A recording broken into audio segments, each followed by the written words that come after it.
Flowing through downtown Springdale, Spring Creek, also referred to as Town Branch, is a significant part of Springdale's history. Spring Creek and other nearby springs were appealing features for those looking to settle in the area over 160 years ago. Throughout the town's early years, the creek and surrounding springs were used to supply water for various uses in the community. For example, horses and mules used for transportation around town would drink at the creek. Religious practices such as baptisms often occurred in the creek, and local trades located along the creek banks, including the various mills previously located near Mill Street, are said to have utilized nearby creek water. Both natural and man-made occurrences over the years have significantly changed the shape and flow of Spring Creek.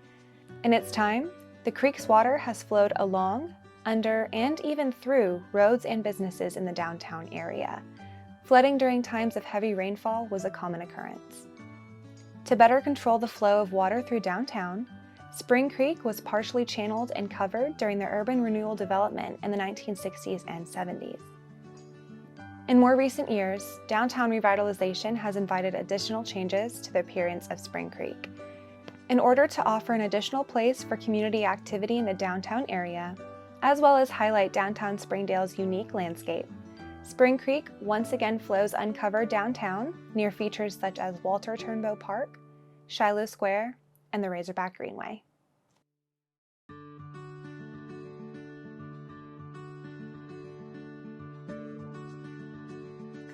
Hi there, my name is Meghan Post, Water Quality Agent with the University of Arkansas Cooperative Extension Service, Washington County.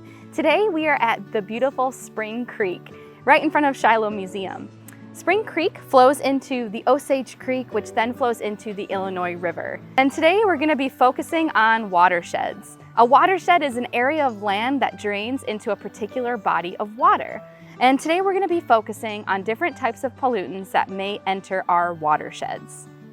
And so this is what's called an enviroscape. It's a watershed model. Now let's just say this is Springdale. So we have downtown Springdale, right? Down here, we have our neighborhood areas here. We have a construction site. We have a forested hillside, so there's a lot of trees lacking here. We also have a factory. We have a sewage treatment facility, and we have a farm over here. So first and foremost, we are going to fill up, let's just say this is our Illinois River. So this is part of the Illinois River watershed.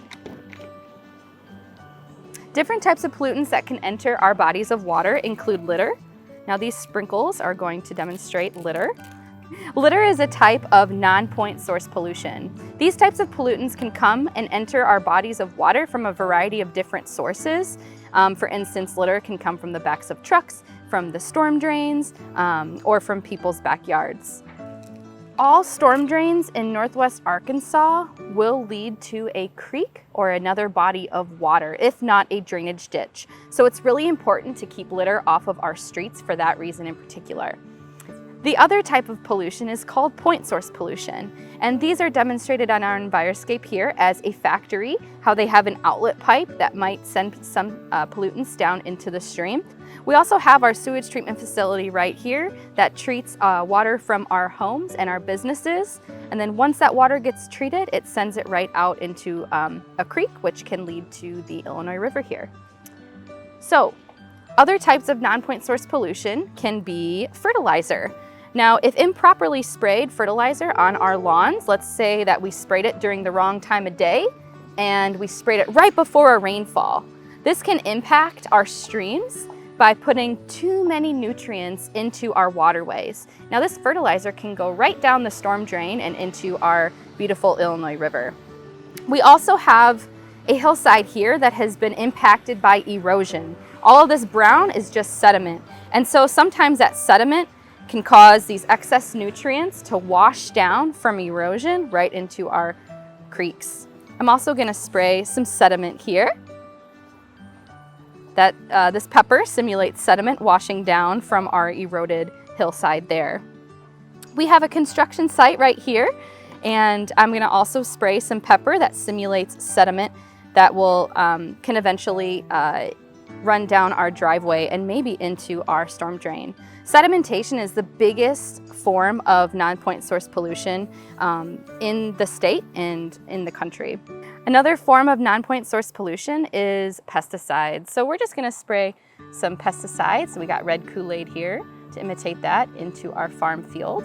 Now you'll notice that this farm leads directly to the water. There's no riparian buffer zone to help catch some of that pesticide. You can see it's entering the water here. We're also gonna put some fertilizer down to simulate fertilizing a field. And we're also gonna put some pesticides in the backyards because sometimes we do that. Another form of non-point source pollution can be bacteria from pet waste. Now it's not as much of a big deal in, let's say, a country setting, but in a more urban setting, pet waste, once it rains, it can end up going down our storm drains here, and our storm drains in Northwest Arkansas lead directly to creeks, right? I'm also gonna add some bacteria behind the cows here. So since these cows are able to access the creek to get drinking water, we all know that cows, what else they can do when they're in the creek. And the bacteria from their fecal matter poses a really big problem for our waterways. So you can see the color change here in the water. Now that simulates excess bacteria and excess nutrients. And again, talking about sediment pollution, I'm gonna pour some pepper or sediment wherever we have an exposed hillside here. I'm also gonna pour some here where our farm field meets our water body. And again, because there are no plants that are gonna be holding in those nutrients or those sediment, that might be an issue. Now, it's going to rain on our watershed like it does in real life.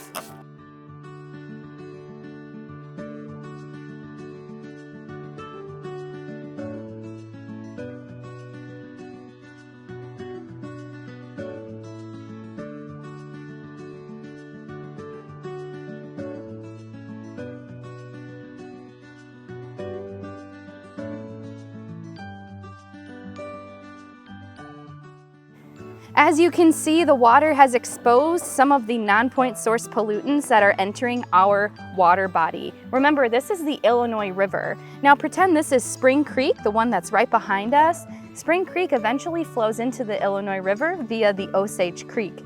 So it's safe to say that if we don't take care of the watershed at a watershed level management approach, our water body can get pretty bad.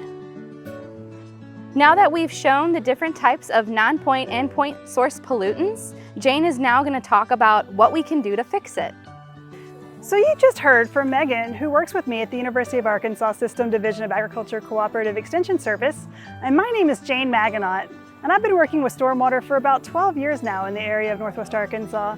And Megan's pointed out with her Enviroscape several different types of pollution that can get into our waterways through stormwater. I would like to talk about ways that we can keep that pollution from ever getting into our waterways. So there's some easy things that you might do on a daily basis that you never thought about might impact water. A very easy one is don't litter. Don't ever put anything down a storm drain. Those inlets on our streets drain directly to a creek or stream, and they do not go to the wastewater treatment plant to be treated. Another is car washes. If you wash your car on the street or in your driveway, maybe consider pulling it into your lawn, or even better, taking it to a car wash where that water is sent to a wastewater treatment plant. Another thing that you might be able to do is cover any bare soil in your yard. So if you're in your yard and you see a lot of exposed soil, when it rains, look to see if that soil is leaving your yard. Think about ground covers and vegetating that area to keep that soil in place. And if you happen to live next to a creek, try not to mow right up to the creek. Leave that area vegetated, and that area is a very important area called the riparian area. It's our stream's last defense from runoff that happens from our urban ways. Also with fertilizer, if you're fertilizing your lawn, we have free soil testing in the state of Arkansas. Let me say that again, it's free soil testing in the state of Arkansas. So you can take a couple of shovel loads full of dirt into a bag, bring it to the extension office in any county in the state. We can test that and tell you exactly what your fertilizer's needs are. So you're not putting too much into your lawn and not wasting your money. on trying to get that grass to grow, which is really what we'd like to see, is grass and vegetation in place of soil in your lawn. Another thing to consider when looking at urban waterways is your car. So we talked about car washing, but also think about any oils you might have leaking from your car. If you are driving your car and you move away from a parking lot and you see a darker spot in the pavement, you might have an oil leak. Have you ever been to a gas station and seen that rainbow sheen in the parking lot after a rain? That's refined oil that's floating on top of our water, and that ends up in our waterways. So those are a few things that you can do to help protect water quality. If you want to know more about how to protect water, we recommend you coming to our website, which is www.uaex.uada.edu/NWA Stormwater, or follow the hashtag KnowTheFlowNWA. Those are ways that you can find any information. You can also contact your county extension office. In Washington County, the number is 479-444-1755. And we'll be happy to answer any questions about stormwater in your area.